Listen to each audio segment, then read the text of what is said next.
नमस्कार साथियों, आज के वीडियो में हम देखने वाले हैं 8 जून UP police constable paper second shift की आंसर की। इसमें हम हिंदी और जीएस का पोर्शन कवर करेंगे। आप भी अपने आंसर को जांच सकते हैं, कितने आपने सही किए हैं, कितने गलत किए हैं। अगर आपने अभी तक हमारा चैनल सब्सक्राइब नहीं किया तो चैनल को सब्सक्राइब कर लीजिए और हमें कमेंट कर बताइए कि आपको वीडियो कैसा लगा।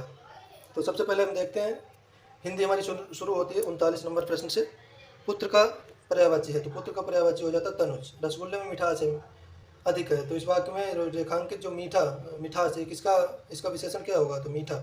गुले नगमा किसकी रचना है, तो ये फिराक गोरखपुरी साहब की रचना है गुले नगमा।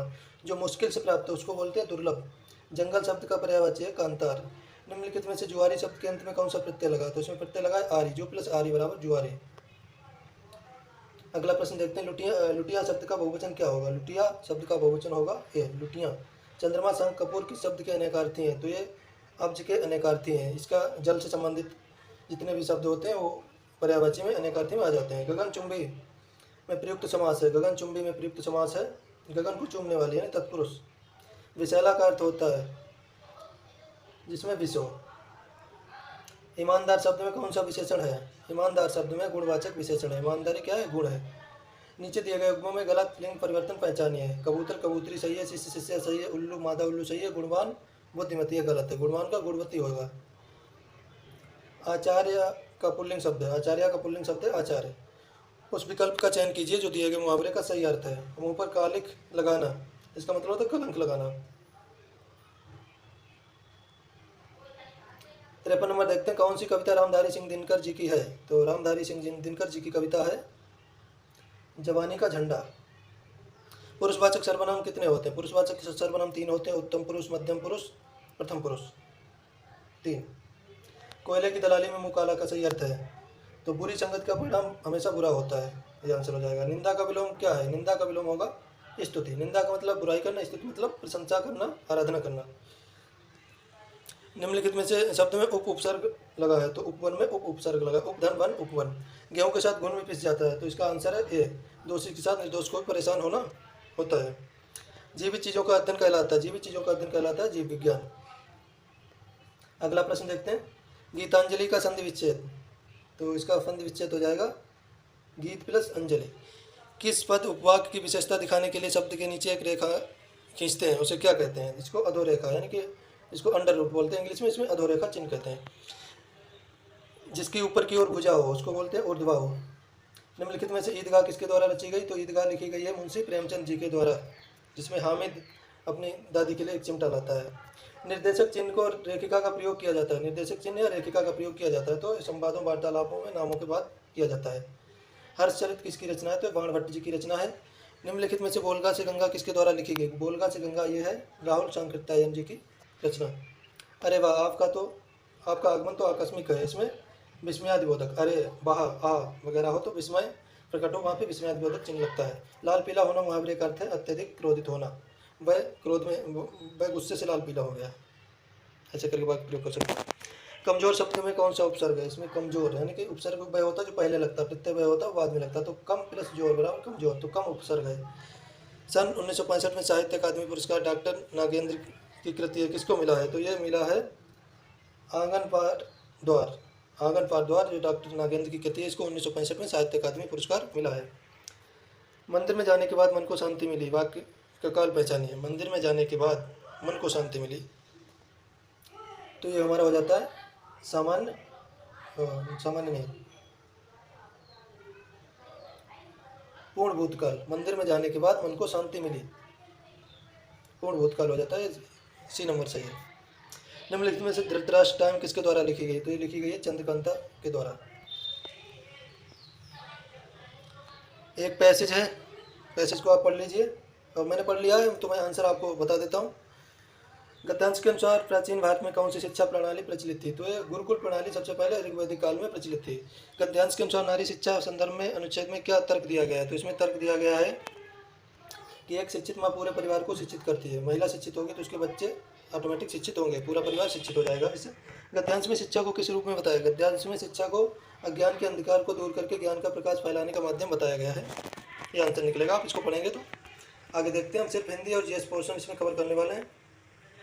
भारतीय भूमि के दक्षिण में कौन सा द्वीप है, मुख्य भूमि के दक्षिण, तो भारतीय सीमा कहें तो अंडमान निकोबार तक द्वीप समूह को जोड़ते हुए भारत की जो सीमा है विस्तार है, लेकिन मुख्य भूमि कहें तो जो भारतीय प्रायद्वीप है उसको मुख्य भूमि बोलते हैं, और अंडमान निकोबार उससे आगे पड़ता है। तो हमारा पड़ता है अंडमान निकोबार द्वीप समूह, मुख्य भूमि से दक्षिण पूर्व में स्थित है अंडमान निकोबार द्वीप समूह। ले अ रीड फॉर योर सोल, ये थोड़ा हिंदी में गलत हो जाता है, तो ये ए ब्रीथ फॉर योर सोल, ये इंग्लिश में आप पढ़ लीजिए। जब आपको हिंदी में पढ़ने में कठिनाई हो, ट्रांसलेट गलत हो जाता है कई बार, क्योंकि पेपर को इंग्लिश में तैयार किया जाता है, उसके बाद हिंदी में उसको ट्रांसलेट किया जाता है। तो ये पुस्तक किसने लिखी? तो ये लिखी है सुधा मूर्ति ने, जो इन्फोसिस की संस्थापक नारायण कृष्ण मूर्ति की पत्नी है। सुधा मूर्ति नारायण मूर्ति की पत्नी, उन्होंने ये पुस्तक लिखी है, जो राज्यसभा सांसद भी हैं वर्तमान में। वारली चित्रकला परंपरा जो जनजातीय जीवन को दर्शाने के लिए बुनियादी ज्यामितीय आकृतियों का उपयोग करती है और मिट्टी प्लास्टर की दीवारों पर बनाई जाती है। भारतीय किस राज्य से संबंधित है? वारली जो संबंधित है महाराष्ट्र से।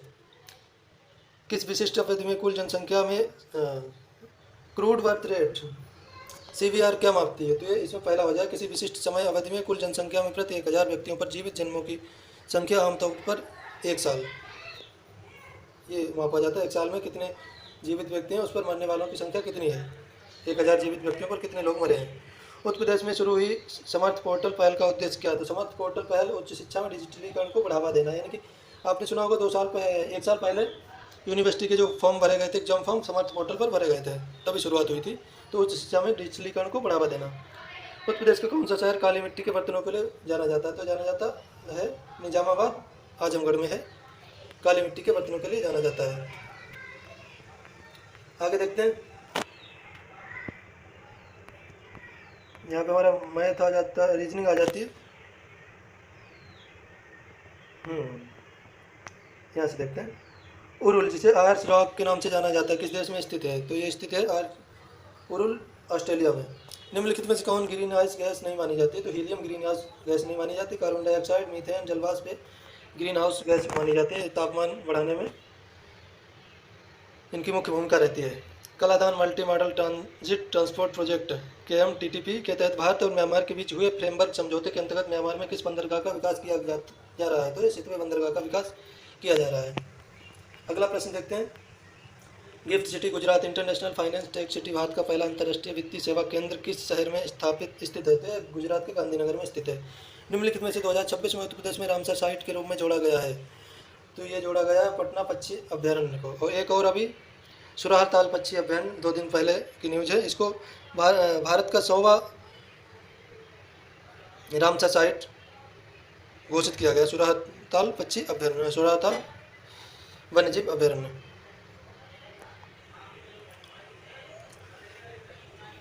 वह चिकित्सा इमेजिंग तकनीकी क्या है जो आंतरिक शारीरिक संरचनाओं की विस्तृत छवियां उत्पन्न करने के लिए चुंबकीय क्षेत्र का उपयोग करती है? तो इसमें यह हो जाता है चुंबकीय अनुनाद इमेजिंग यानी कि MRI।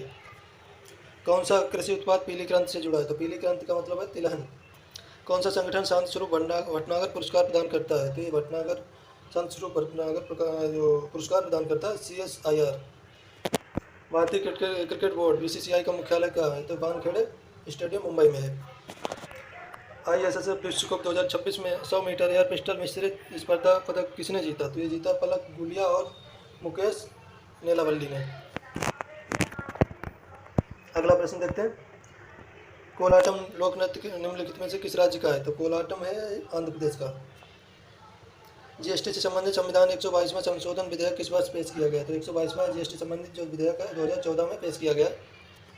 पाषाण युग को सामान्यतः कितने कालों में विभाजित किया जाता है? 3 काल, पूरा पाषाण, मध्य पाषाण, नवपाषाण। मंथन पुरस्कार किस वर्ष शुरू किया गया? 2004 में शुरू किया गया मंथन पुरस्कार। गगनयान मिशन किसके द्वारा विकसित किया गया? गगनयान मिशन इसरो के द्वारा विकसित किया गया है। निम्नलिखित विकल्पों में से कौन सा आइसलैंड की आधिकारिक मौद्रिक इकाई को दर्शाता है? तो ये दर्शाता है आइसलैंडिक क्रोना को, ये इसकी मुद्रिक इकाई है।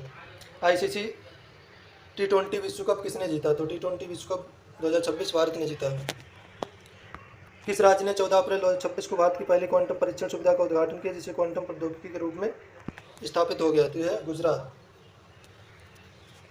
विश्व की सबसे ऊंची माउंट एवरेस्ट चोटी पर्वत श्रृंखला का हिस्सा है? तो हिमालय पर्वत श्रृंखला का हिस्सा है माउंट एवरेस्ट। नाइट्रिक बैट्रा चस्काली प्रजाति किस जैव विविधता हॉटस्पॉट स्थानिक वन से संबंधित है? तो ये संबंधित है पश्चिमी घाट से। भारतीय संविधान के अनुसार राज्यपाल नियुक्त होने के लिए न्यूनतम उम्र क्या होनी चाहिए? तो 35 साल उम्र होनी चाहिए। भारत का सबसे पश्चिमी देशांतर कितना है, लगभग कितना है? तो पश्चिमी देशांतर की बात करें तो हम 68 डिग्री 7 मिनट पूरब, और उसके बाद सबसे पूर्वी देशांतर है 97 डिग्री 25 मिनट। पश्चिमी जो गौरमाथा है और पूर्वी किबिथु पड़ता है। 122 देखते हैं। 2024 में विश्व पशु चिकित्सा दिवस किस तिथि को मनाया जाता है? पशु चिकित्सा दिवस हमारा जो मनाया जाता है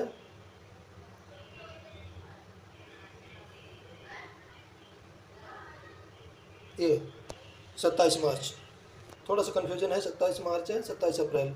एक बार इसको आप कंफर्म कर लीजिए, चाहे गूगल करके या फिर किसी किताब से देख के।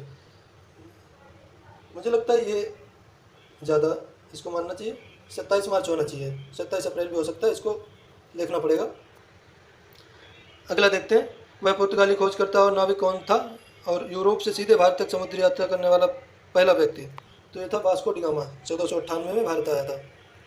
राष्ट्रों के धन की प्रकृति और कारणों की जांच किसने लिखी? यानी कि वेल्थ ऑफ नेशन पुस्तक किसने लिखी? जहाँ पे आप हिंदी समझ ना आए तो अंग्रेजी को देख लीजिए। तो ये लिखी एडम स्मिथ ने। अंतर्राष्ट्रीय परमाणु ऊर्जा एजेंसी का मुख्यालय किस शहर में है? तो इसका मुख्यालय है वियना में, ऑस्ट्रिया। निम्नलिखित में से कौन सा एक प्रसिद्ध गणितीय ग्रंथ है जिसकी रचना 12वीं शताब्दी में भास्कराचार्य ने की है? यह लीलावती गणितीय ग्रंथ है। भारत में किस कर ने अनेक प्रत्यक्ष करों को स्थान लिया है? तो यह जीएसटी, वस्तु एवं सेवा कर। अवध के अंतिम नवाब कौन थे? अवध के अंतिम नवाब थे वाजिद अली शाह। भारतीय संविधान के किस अनुच्छेद ने जम्मू कश्मीर को विशेष स्वायत्त दर्जा प्रदान किया है? जो कि अब हट चुका है, यह था अनुच्छेद 370। CERT IN 2025 में कितने साइबर मामलों का निपटारा किया? तो ये निपटारा किया 24.44 लाख का निपटारा किया है। भारत में प्रतिवर्ष राष्ट्रीय विज्ञान दिवस मनाया जाता है। भारत में प्रतिवर्ष 28 फरवरी को राष्ट्रीय विज्ञान दिवस मनाया जाता है। अब कुछ अलग रीजनिंग टाइप के क्वेश्चन हैं, इनको हम छोड़ देते हैं। और हमने हिंदी और जीएस का जो पोर्शन है उसको कवर कर लिया। अगर आपको वीडियो अच्छा लगा हो तो चैनल को सब्सक्राइब कीजिए, वीडियो को लाइक कीजिए, और कोई भी आंसर आपको लगता है कि मैंने गलत बताया तो उस पर आप कमेंट करके हमें बताइए कि सही आंसर आपके हिसाब से क्या है। आशा करता हूँ आपको वीडियो में सारी चीज़ें क्लियर हो गई होंगी और आपने जांच लिया होगा कि आपकी परीक्षा में कितने प्रश्न सही हुए हैं। मिलते हैं एक अगले वीडियो में एक अगले एनालिसिस के साथ।